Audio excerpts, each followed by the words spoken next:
My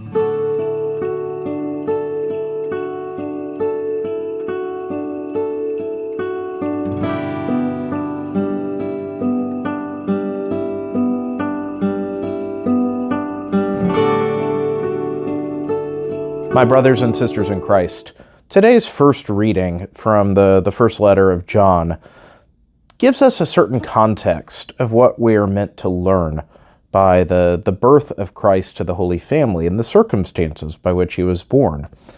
We hear, of course, the continuation of the narrative in the Gospel. We hear of the presentation at the temple.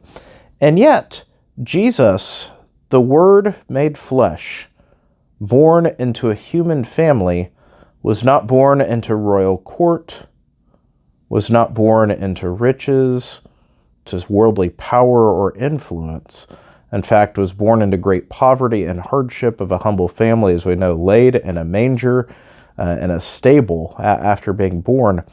And this is meant to remind us of, or in a sense to shake us from the illusion of the things of this world that often keep our attention and gain our import, that if these were not the things that God considered important, if these weren't the things he took to himself, then why do we?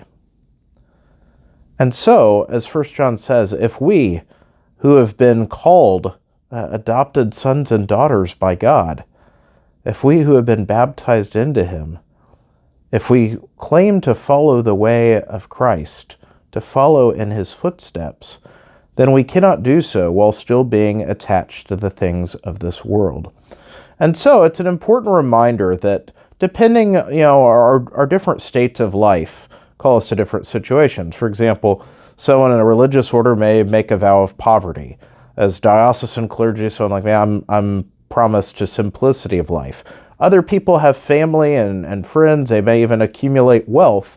Our states of life determine these different things, but what we should all have in common is no attachment to worldly things. That doesn't mean to be without, but that means to not be dominated by them. To realize that all of the things of this world are fleeting, and as much as they have a grip on us, if they, influence the choices we make, then it shows that we are rooted in something other than the pure love of God. And so, may we be reminded as we celebrate this octave of Christmas, the gift of God given to us, that which far surpasses anything this world has to offer. May we instead rejoice in him and with a heart undivided, offer ourselves completely renewed to God.